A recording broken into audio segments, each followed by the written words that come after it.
Hello guys, welcome to my channel. Let's play with me. Okay, let's go.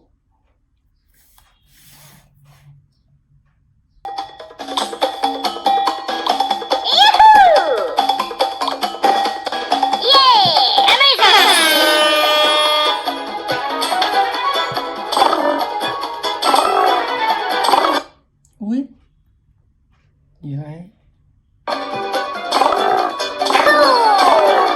Chết chết.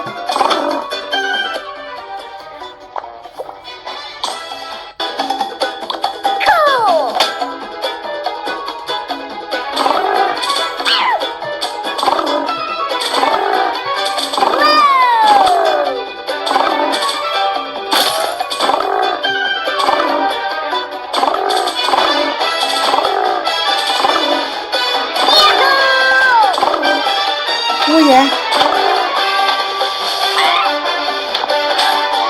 Há được con vịt. Vẫn chưa đến đích.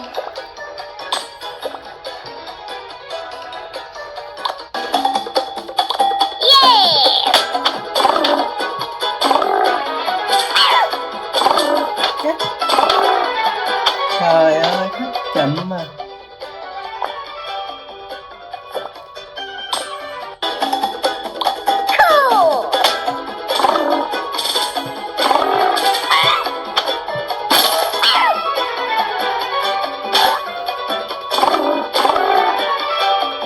Ôi hụt.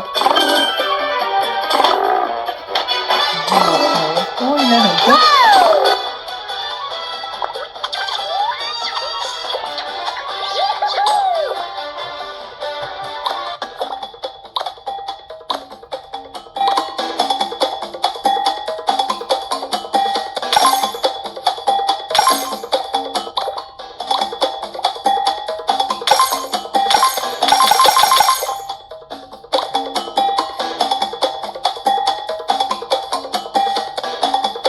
Có được tiền. Đó.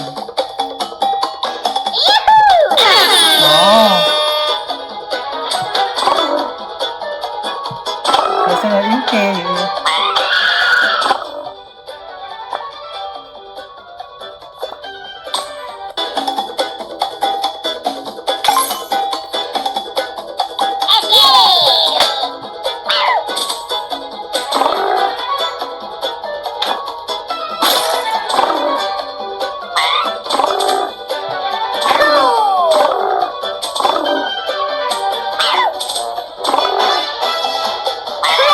Như đâm cái đầu của nó thì nó mới cao thì phải.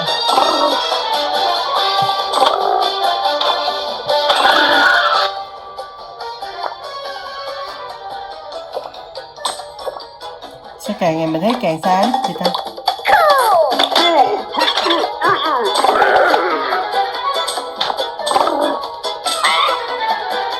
Ui trời ơi.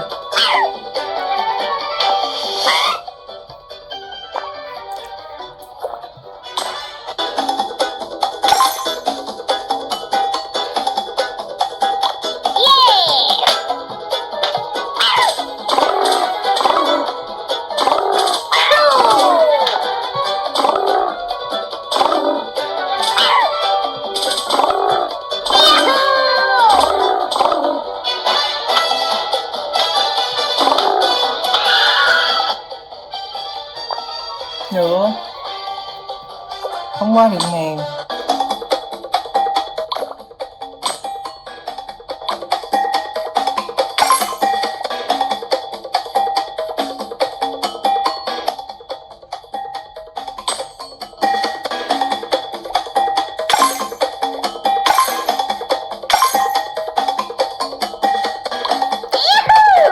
Ui giời.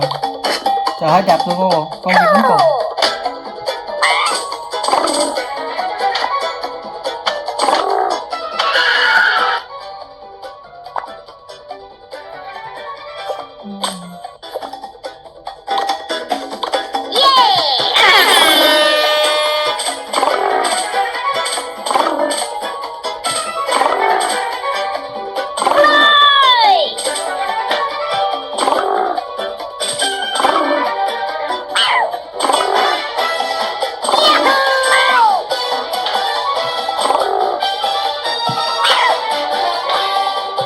Trời gần đít rồi. Ủa sao đến đây nữa?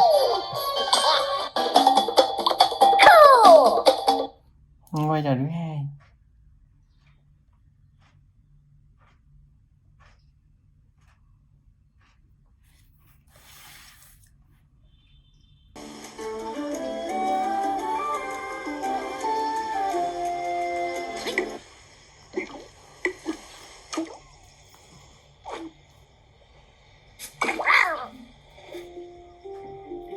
Hey.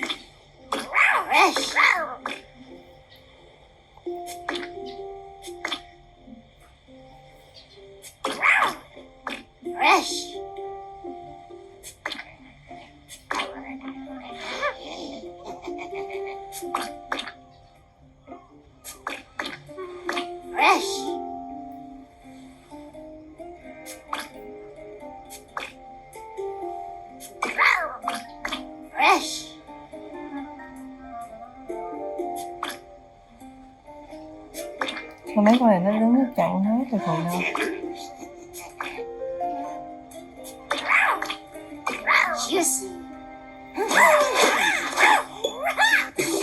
Ủa nhiều thể mấy con này được hả? Nhưng mà mình không biết.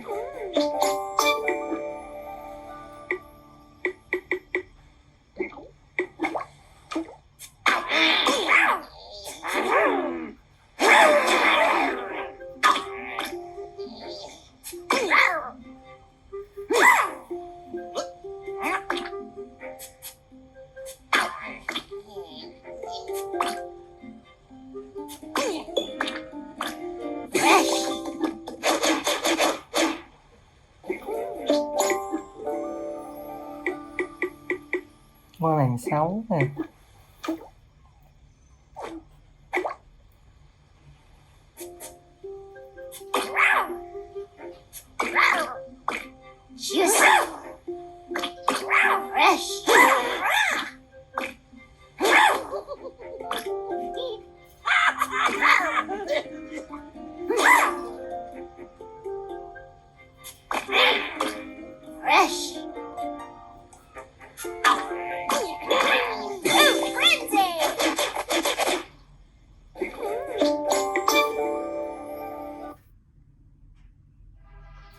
Rồi trò thứ ba.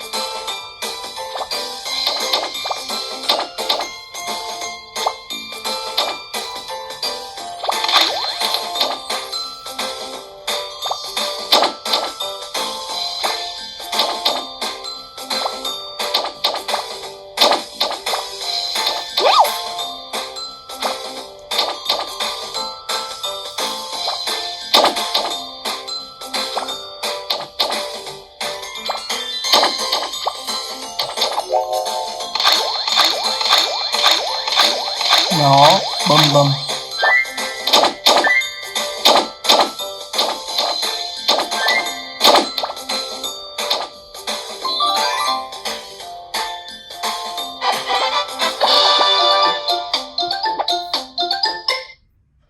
Ngoài thứ tư.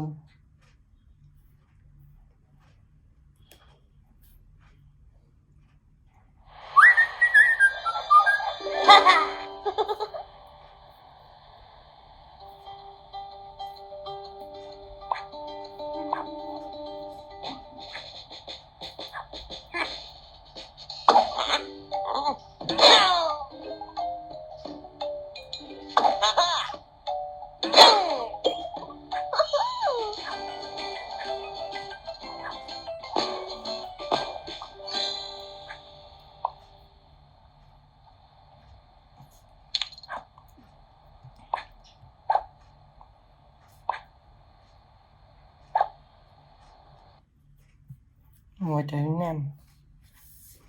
Angry Bird.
chưa sáng rồi. Mình hãy bắn vô cái gì đây?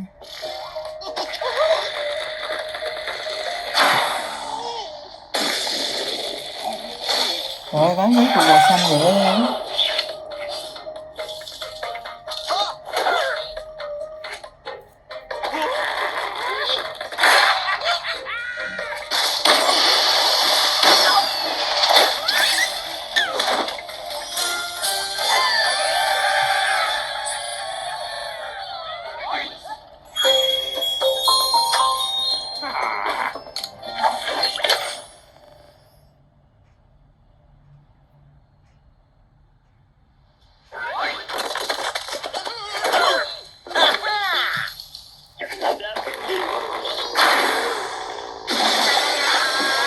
Sắp.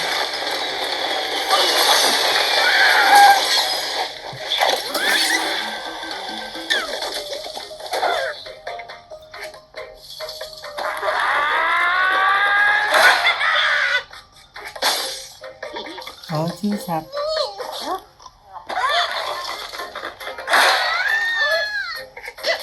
Chết rồi, nó không sạch.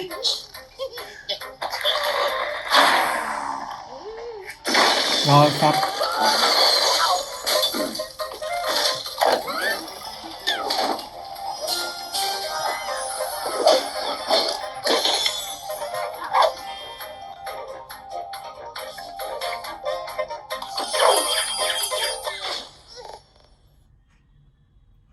Bây giờ tiếp theo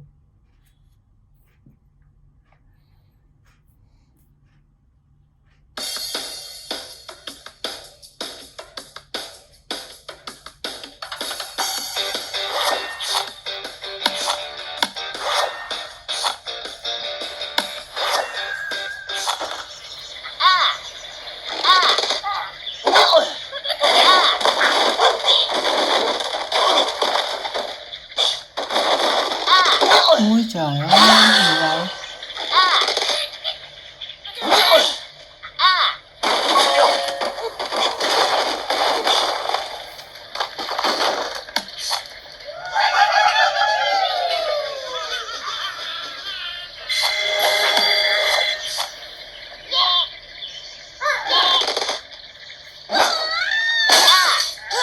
Sắp.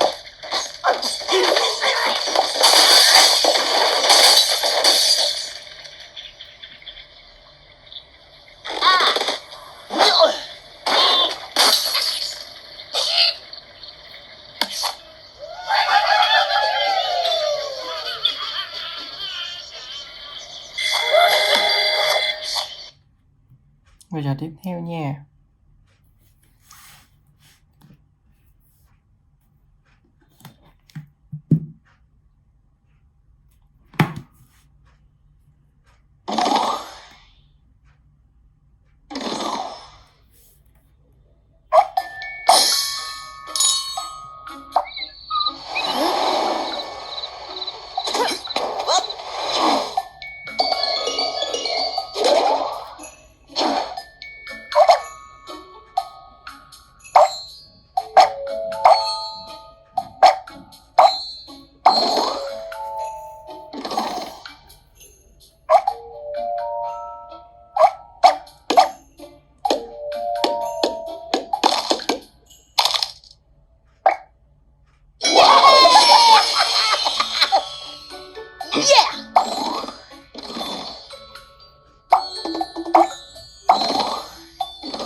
Để cứu hết mấy con chim.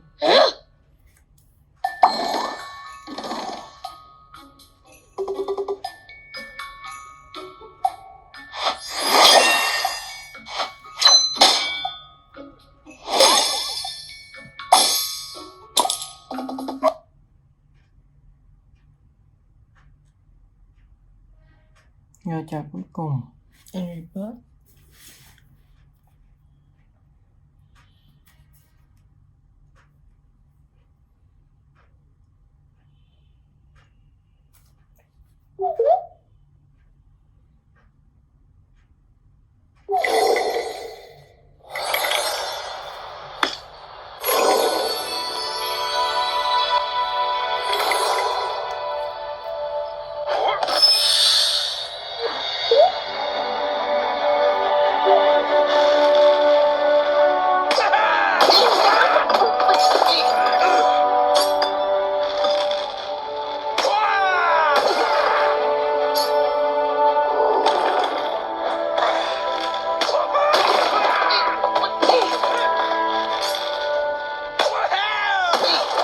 Sập hết.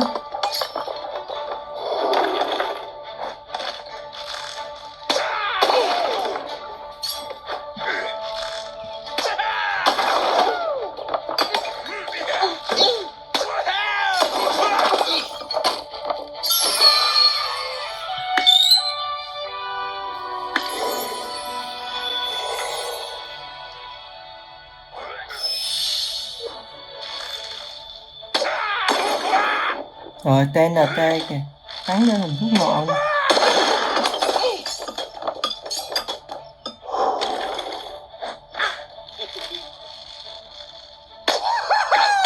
Bum, tăng sát hết luôn.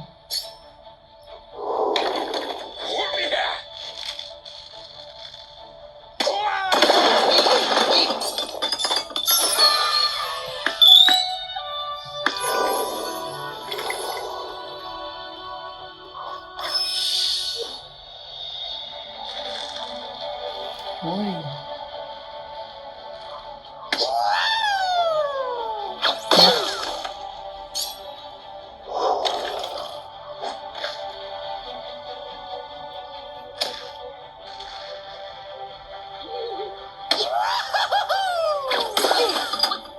Hy sinh một em gà.